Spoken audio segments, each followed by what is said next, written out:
Olivia clutched her worn teddy bear as she pressed her small nose against the iron gate of Dreamland Amusement Park. Children's Day was in full swing, with colourful balloons dancing in the autumn breeze and the enchanting melody of carousel music floating through the air. 8-year-old Olivia watched other children rushing inside with their parents, their faces glowing with anticipation. Her faded yellow dress, a hand-me-down from a church donation, fluttered around her knees as she stood on tiptoes, trying to catch glimpses of the magical rides that twirled and soared beyond the entrance. "Just a few more minutes, sweetheart," her mother, Elena, had promised before hurrying to a nearby vendor. "I'll get us some popcorn with these last few coins. Then we can at least enjoy watching from here." Elena's face had been etched with that familiar mixture of determination and heartbreak, the expression of a single mother who couldn't afford to give her daughter the simple joys that other children took for granted. Since losing her job at the textile factory 3 months ago, Elena had been cleaning houses and washing dishes at a local diner, barely earning enough to keep their tiny apartment. Olivia nodded bravely, pretending she didn't mind not going inside. She was good at pretending. But as her mother walked away, the laughter from inside the park grew louder, more enticing. Without fully realizing what she was doing, Olivia began wandering along the fence, moving further from where her mother had left her. That's when she saw them, a man and a little girl standing in the VIP line. But it wasn't the tall, imposing figure of the man in his perfectly tailored suit that made Olivia freeze in her tracks. It was the little girl beside him, holding his hand. The girl wore a pristine blue dress with a white sash, her dark brown hair falling in perfect ringlets around her shoulders, adorned with a matching blue ribbon. She was laughing at something her father had said, revealing a gap where her front tooth should be, exactly like Olivia's missing tooth. Olivia stepped closer, her heart pounding. It was like looking into a mirror, but one that showed a different life, a different reality. The same heart-shaped face, the same button nose, the same wide hazel eyes fringed with long lashes, even the small birthmark near the right eyebrow. Olivia touched her own instinctively. Before she could stop herself, Olivia had slipped through a gap in the crowd and approached them. The man was checking his expensive watch, his phone pressed to his ear, as he conducted what sounded like an important business call. His deep voice commanded authority, even as he spoke softly. 30% is my final offer, Jenkins. The board meeting is on Monday, and I want this deal closed before then." He paused, noticing his daughter tugging at his sleeve, pointing excitedly at a towering roller coaster. "I'll call you back," he said abruptly, ending the call and smiling down at his daughter. "Yes, Sophie, we'll ride that one first, I promise." Olivia stood there, clutching her teddy bear tighter as she gathered her courage. Finally, the words tumbled out before she could reconsider. "Hi, sir," she said, her voice small but clear. "Why does your daughter look exactly like me?" The man's head snapped up, his piercing blue eyes widening as they landed on Olivia. The phone he'd been about to pocket slipped from his fingers. Clattering onto the pavement, Sophie turned too, her mouth forming a perfect O of surprise. "Daddy," Sophie whispered, tugging at her father's sleeve harder now. "She looks like me." Alexander Reeves, CEO of Reeves International and one of the country's most powerful businessmen, found himself speechless for perhaps the first time in his adult life. He stared at Olivia, then at his daughter Sophie, then back at Olivia again. "Who are you?" he finally managed, his voice strangely hoarse. "Where are your parents?" "My name is Olivia Wilson," she answered politely. "My mom went to buy popcorn." She pointed vaguely behind her. "We can't go into the park today, but she said we could watch from outside." Alexander's face paled visibly. "Wilson?" he repeated. "What's your mother's name?" "Elena," Olivia said, becoming increasingly aware that something very strange was happening. The man looked as though he'd seen a ghost. Sophie had inched closer to Olivia, examining her as if she were a puzzle to be solved. "You have the same mark as me," she said, touching her own eyebrow. "And the same missing tooth." The coincidence was too profound to dismiss. Alexander knelt down, now at eye level with both girls. People in the queue behind them began to murmur and stare, but he seemed oblivious to everything except the two identical faces before him. "Olivia," he said gently, "how old are you?" 8, she replied. "I'll be 9 in January." "On the 15th. Alexander's breath caught audibly. "January 15th, he whispered, more to himself than to the child before him. Before he could say anything more, a frantic voice cut through the crowd. "Olivia, Olivia, where are you?" Elena Wilson pushed through the sea of people, her face etched with panic, until she spotted her daughter. Relief flooded her features. "Oh, thank God. Don't ever wander off like that again. You scared me half to—" Her words died in her throat as she registered the scene before her. Her daughter standing next to her mirror image and kneeling between them, a man she had once known very well. "Alexander," she breathed, the small paper bag of popcorn slipping from her fingers, scattering across the ground. "Elena." His voice was barely audible as he slowly rose to his full height, his eyes never leaving her face. The world seemed to stop turning as they stared at each other, 8 years of silence stretching between them like an unbridgeable chasm. Sophie looked confused, while Olivia instinctively moved closer to her mother, sensing the tension crackling in the air. "You two know each other?" Sophie asked, breaking the spell. Alexander cleared his throat, struggling to compose himself. We were friends, a long time ago." Elena's laugh was bitter and short. "Friends. Is that what we're calling it now?" Alexander's expression hardened momentarily, before softening as his gaze returned to Olivia. "I think," he said carefully, measuring each word, "that we have some important matters to discuss." "We have nothing to discuss," Elena said firmly, grabbing Olivia's hand. "Come on, sweetheart, we're leaving." "But, Mom," Olivia protested, "look, she looks just like me." Elena's eyes filled with tears as she looked between the two girls. "I know, baby," she whispered. "I know." As Elena turned to leave, Alexander reached out, his fingers barely grazing her arm. "Elena, please, 8 years is long enough. Don't walk away again." Sophie tugged at her father's suit jacket. "Daddy, can they come into the park with us? Please. I want to talk to her. She has a teddy bear like my old one." The tension between the adults was momentarily pierced by the innocent request. Alexander looked down at his daughter, then at Olivia, who was still staring at Sophie with wonder. "Yes," he said decisively. "That's an excellent idea, Sophie." He turned to Elena, his expression both pleading and determined. "Please, join us. For the children." Elena hesitated, years of hurt battling with the look of hope on her daughter's face. Behind them, the Ferris wheel turned lazily against the blue sky, carrying laughing families up toward the clouds, a symbol of the carefree childhood joy that Olivia had experienced too rarely. "Please, Mom." Olivia's voice was small, but hopeful. "It's Children's Day." Elena looked into her daughter's eager eyes, then at the man she had once loved, the man who had no idea he had a daughter. Or did he? The questions swirled in her mind, like leaves caught in a storm. "All right," she finally conceded. "Just for today." Alexander guided the unusual group through Dreamland's entrance, bypassing the long lines with a subtle nod to the staff who recognized the billionaire immediately. Olivia's eyes widened as she stepped into the wonderland she had only admired from afar. Colors seemed brighter inside, sounds more magical, possibilities endless. "What would you like to do first?" Alexander asked, addressing both girls, though his eyes kept drifting to Eleanor, who maintained a careful distance.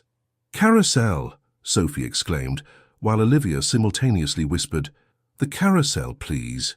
Their identical responses hung in the air, another unsettling coincidence that made Alexander's brow furrow deeper. Elena clutched her purse strap tightly, looking as though she might bolt at any moment. "The carousel it is," Alexander decided, his voice deliberately light as he led them toward the ornate merry-go-round at the center of the park. As the girls ran ahead, Alexander fell into step beside Elena. 8 years, he said quietly. "You disappeared without a word." Elena kept her eyes forward. "You made your choice quite clear, Alexander." "What choice?" "You left a note saying you needed space, and then vanished completely." His controlled tone couldn't quite mask the bitterness underneath. "I hired private investigators. I searched for months. Did your wife help with the search?" Elena's words cut like ice. Alexander stopped walking, forcing Eleanor to halt as well. "What are you talking about? I wasn't married." "Don't lie to me," Eleanor hissed, keeping her voice low as she watched the girls select their carousel horses. "I saw the announcement in the business section. Alexander Reeves to wed socialite Victoria Hammond. 2 weeks after you told me you needed time to figure things out." Confusion washed over Alexander's face. "That announcement was premature. My father arranged that engagement without my consent. I called it off the day after it ran." He studied her face. "Is that why you left, without even asking me if it was true?" Elena's carefully constructed narrative began to crumble. For 8 years she had nurtured her anger, using it as a shield against the pain of abandonment. Now doubt crept in like a shadow. You expect me to believe that? You, who control every aspect of your life and your company? Her laugh was hollow. Nothing happens without your approval. Not back then, Alexander said, his voice softening with remembered pain. My father was still CEO. I was being groomed to take over, but he controlled everything, including who he thought I should marry. He ran a hand through his immaculately styled hair, momentarily disheveling it. When I refused Victoria, he threatened to cut me off. I let him. I walked away from everything because I was looking for you. The carousel music swelled around them, cheerful and oblivious to the tension between the adults. Olivia and Sophie were now seated on matching white horses, giggling as they rose and fell with the rhythm of the ride. Even if that's true, Elena said, her voice wavering slightly, it's ancient history now. Alexander's gaze shifted meaningfully to Olivia. Is it? She's 8, born in January. His eyes bored into Elena's. 9 months after you left. Elena's silence was answer enough. Is she mine? He asked directly, though they both knew the question was merely a formality.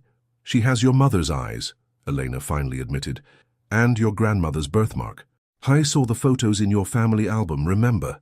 Alexander closed his eyes briefly, absorbing the confirmation of what he had already suspected from the moment he saw Olivia's face. When he opened them again, a storm of emotions battled for dominance. Anger, grief, wonder, and something that looked dangerously like hope. You kept my daughter from me for 8 years, he said, each word deliberate and heavy. I thought you had chosen your perfect society wife and perfect society life, Elena countered. I was a scholarship student from the wrong side of town. Your father made it abundantly clear I didn't belong in your world. My father died 3 years ago, Alexander said. Heart attack in the middle of a board meeting. His last words to me were that he had been wrong about many things. He looked at Sophie, who was waving enthusiastically as her horse circled past them. 2 years before that, I married Catherine. She was kind, brilliant, a corporate lawyer who handled one of our acquisitions. We were happy, but she died giving birth to Sophie. Elena's hand flew to her mouth. Alexander, Don't, he cut her off. Don't say you're sorry, just tell me why you never tried to contact me again, especially after you knew about Olivia. The carousel began to slow, signaling the end of the ride. Elena spoke quickly, aware their private conversation was about to be interrupted. I did try once, when Olivia was 2. I called your office, but your assistant said you were on your honeymoon. I hung up. She wrapped her arms around herself. After that, I convinced myself you were better off not knowing, that Olivia was better off without a father who had chosen wealth and status over us. A choice I never made, Alexander said, his voice tight with controlled emotion. A conclusion you jumped to without giving me a chance to explain. The carousel stopped, and 2 excited 8-year-olds bounded toward them, their identical faces flushed with joy. Can we go on the teacups next? Sophie asked, grabbing her father's hand. No, the bumper cars, Olivia countered, then looked up at her mother. Is that okay, Mom? Elena forced a smile. Of course, sweetheart. Why don't we do both? Alexander suggested, his business-trained ability to compartmentalize emotions allowing him to shift into a warm, fatherly tone. Teacups first, then bumper cars. As they walked toward the spinning teacups, Olivia slipped her small hand into Alexander's free one, an unconscious gesture that felt so natural it made his heart constrict painfully. For the first time, he was holding both his daughter's hands, though only one knew him as her father. You're very tall, Olivia observed, looking up at him. My mom says I'm tall for my age, too. You get that from my side of the family, Alexander replied before he could stop himself. Elena shot him a warning glance over Olivia's head, but the damage was done. What do you mean? Olivia asked, her brow furrowing in confusion. Sophie, ever perceptive, had caught the exchange too. Are we related? She asked bluntly, looking between the adults. Is that why we look the same? Alexander and Elena exchanged a panicked glance, neither prepared for this conversation to happen so soon in the middle of an amusement park. It's complicated, Alexander hedged. We were very close friends once, Elena added weakly. Sophie rolled her eyes with the exasperation only an 8-year-old could muster. That doesn't explain why we look exactly the same. As they joined the line for the teacups, Alexander's phone rang. He checked the screen and frowned. I have to take this. It's the office, emergency with the Tokyo deal. He stepped aside, his CEO persona sliding into place as he answered. Left alone with the girls, Eleanor found herself under the scrutiny of two identical pairs of questioning eyes. "Are you my dad's girlfriend from before?" Sophie asked directly. Olivia's head snapped up, her eyes widening. "What?" Eleanor felt trapped, the carefully constructed walls of her life crumbling around her. "Sophie, I think these are questions your father should answer." "I don't have a dad," Olivia stated matter-of-factly, though the slight quiver in her voice betrayed her confusion. "Everyone has a dad," Sophie countered with the brutal logic of childhood. "He just might not be around." As Alexander returned, tucking his phone away, he found Elena pale and the girls engaged in an intense conversation that fell silent at his approach. "Is everything okay?" he asked, sensing the shift in atmosphere. "I think," Elena said quietly, "we need to have a proper conversation. Away from here." "My office is nearby," Alexander suggested. As they exited the teacup ride, both girls still giggling from the dizzying spins. "We could talk there privately while the girls play in the executive lounge. It has a small indoor playground." Eleanor hesitated, looking at her watch. "I have a cleaning job at 5. "I'll take care of it," Alexander replied immediately. "I don't want your charity," Eleanor said, her voice low so the girls wouldn't hear. Alexander's expression hardened. "It's not charity to ensure you have time to discuss our daughter." "Our daughter?" The words hung between them, weighty and undeniable. Elena looked at Olivia, who was comparing hair ribbons with Sophie, their heads bent together conspiratorially. "Fine," she conceded. "But just for an hour." Alexander nodded and guided them toward the park exit. His black Bentley waited at the curb, a uniformed driver opening the door as they approached. Olivia's eyes widened. "We're riding in this?" she whispered to her mother. "Just this once," Elena replied, helping her daughter into the luxurious vehicle. The ride to Reeves Tower took less than 15 minutes, but it felt eternal. The girls chattered excitedly in the back, oblivious to the tension between the adults. Elena stared out the window, watching the city change from her familiar working-class neighborhood to the gleaming financial district where she'd once spent time with Alexander, what felt like several lifetimes ago. "Nothing's changed," she murmured, as they pulled up to the imposing glass tower bearing the Reeves name. "Everything's changed," Alexander countered quietly. Inside, they whisked through the lobby, Alexander nodding to security guards who straightened at his presence. The executive elevator opened directly into a plush lounge area, where a cheerful woman in her 50s greeted them. "Mr. Reeves, and little Miss Sophie, what a surprise on a Saturday." "Hello, Mrs. Chen. This is Elena and Olivia Wilson. They're our special guests today. Could you show the girls to the play area?" Mrs. Chen's eyebrows rose fractionally at the sight of Olivia, but she recovered quickly. "Of course. Girls, would you like to see our treehouse? It's inside, but it feels like you're in a forest." Sophie grabbed Olivia's hand. "It's amazing. Come on." As the girls followed Mrs. Chen, Alexander led Elena into his corner office with its sweeping views of the city. Elena took in the minimalist decor, the awards lining one wall, the single photo on his desk, Sophie laughing on a swing. "You've done well for yourself," Elena observed, running her fingers along the edge of his desk. "I have everything except what mattered most," he replied, loosening his tie. "I lost you, and I never even knew about Olivia." Elena turned to face him. "Would it have made a difference? Your father made it clear I was an unsuitable match. The cleaning lady's daughter on scholarship. Hardly the right pedigree for the Reeves empire." "My father didn't dictate my life," Alexander said, frustration bleeding into his tone. "After you left, I broke with him completely. Lived off my savings. Started my own small consulting firm. It was only after it became successful that we reconciled, and he asked me to return to Reeves International." Eleanor sat heavily in one of the leather chairs. "I didn't know. How could you? You disappeared completely. Changed your phone number. Moved without leaving a forwarding address." He remained standing, too agitated to sit. "Why, Elena? Why not at least tell me about my child?" "I was scared," she admitted. 22. Pregnant. Alone. When I saw that engagement announcement, it broke me. Then when I called years later and heard you were on your honeymoon," she shrugged helplessly. "I convinced myself you had moved on to the life you were always meant to have." "I married Catherine 4 years after you left," Alexander said quietly, "and only after I'd given up hope of finding you." The weight of lost time and missed opportunities settled around them like dust. "Olivia asks about her father," Elena finally said. "I told her he had to go away before she was born. That he didn't know about her. At least you didn't lie about that part, Alexander said, his voice thick with emotion.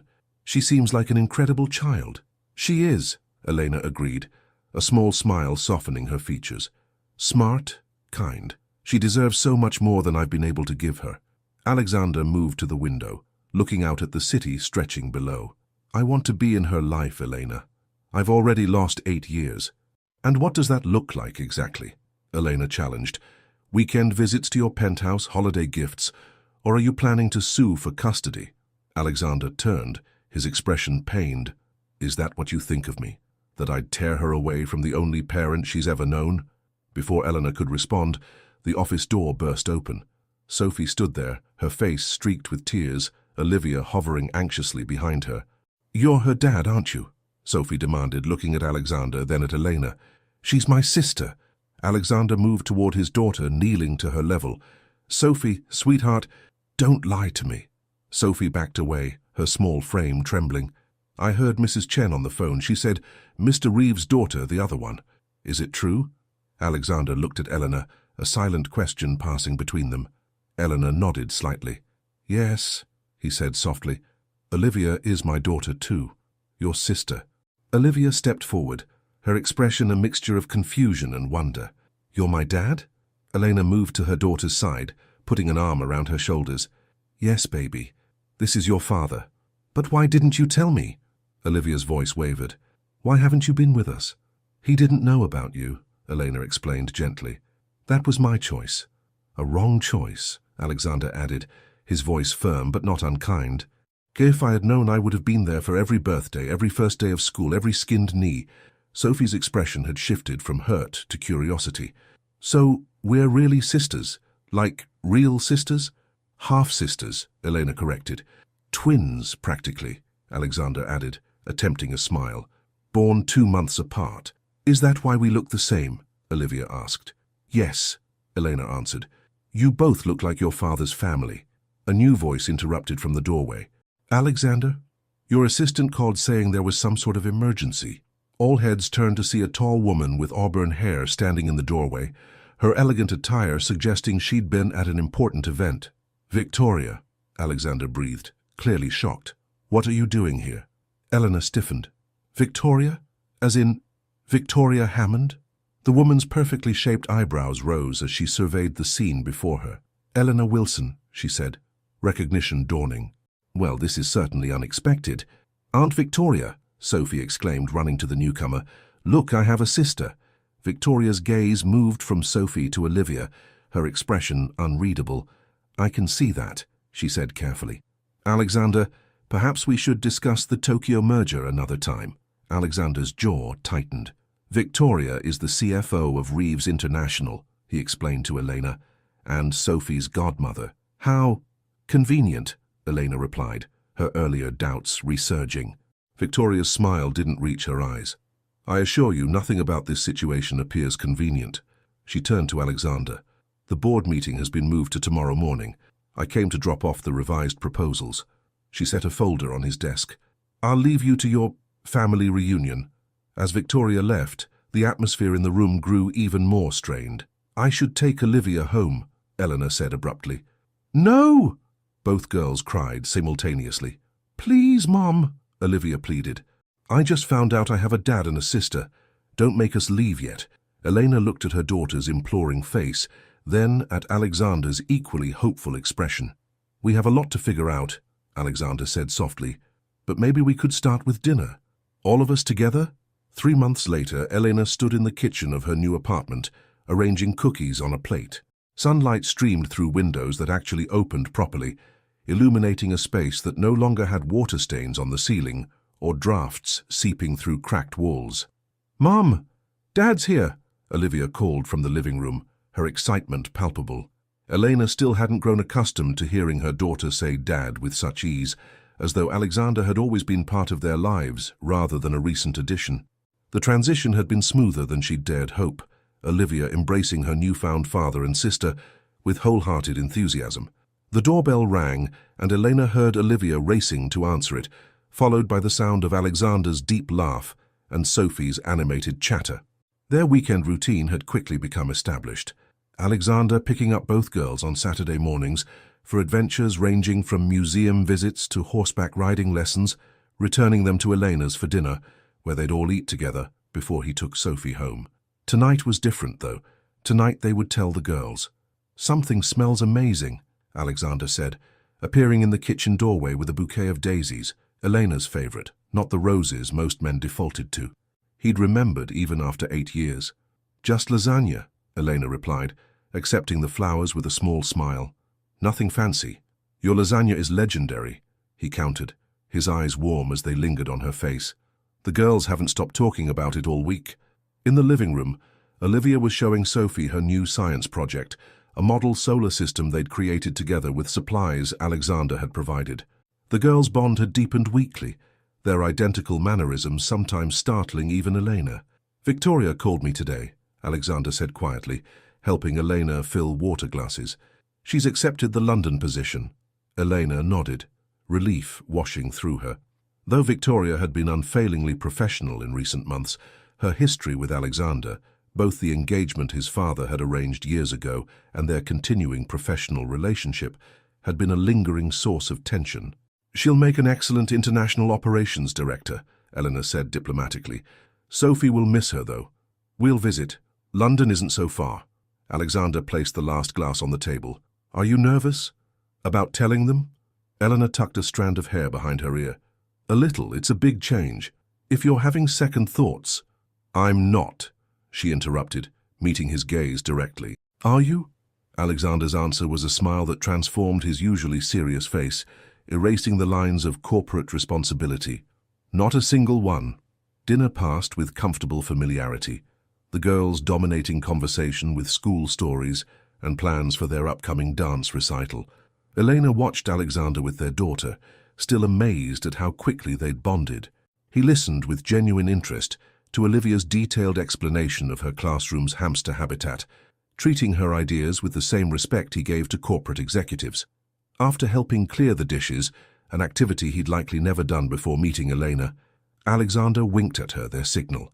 "Girls," he said, his tone drawing their attention, "we have something important to discuss with you." Sophie and Olivia exchanged glances, that twin-like silent communication they'd developed.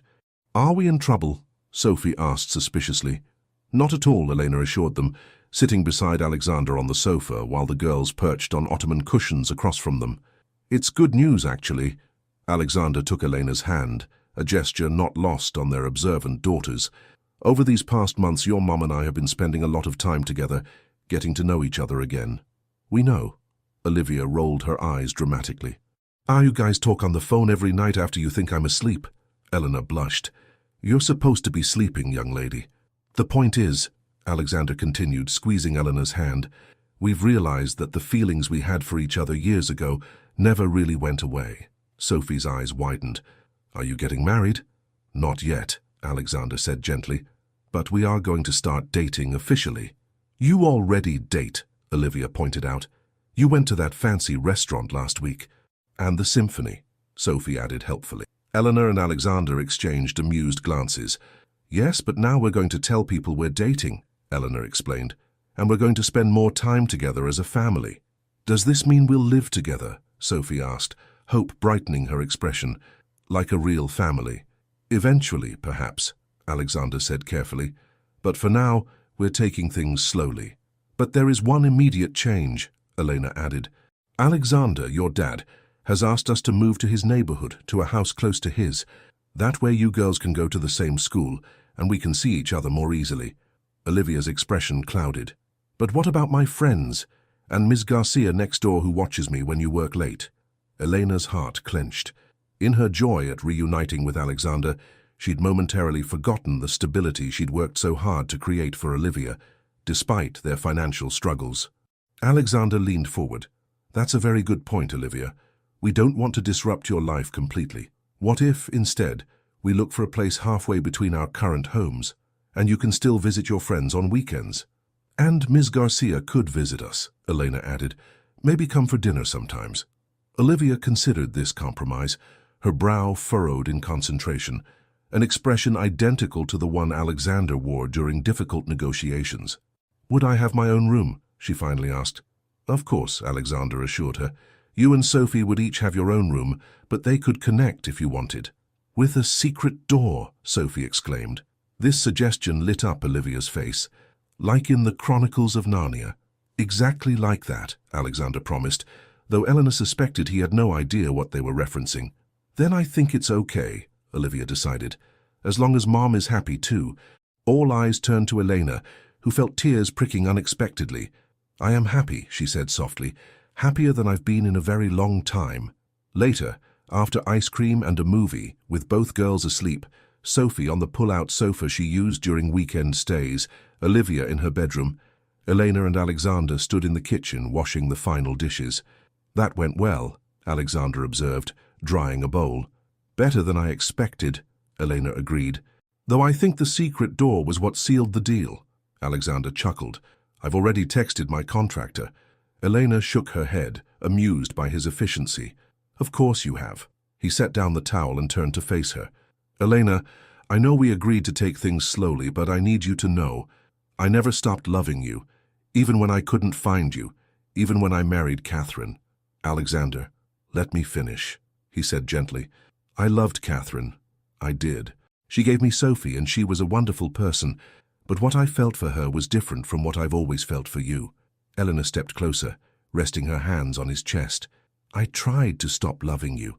For years, I told myself it was for the best that we'd separated, but seeing you with Olivia these past months, watching you become the father she deserves, she looked up at him, no longer hiding the depth of her feelings. I never stopped loving you either.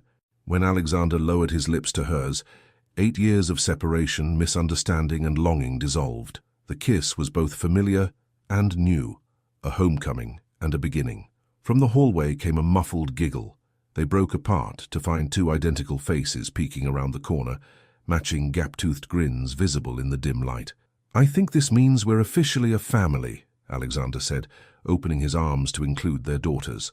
As the 4 of them embraced, Eleanor realized that sometimes the most unexpected encounters, like a poor girl questioning a billionaire about his look-alike daughter, could lead to the greatest happiness of all, a family made whole again.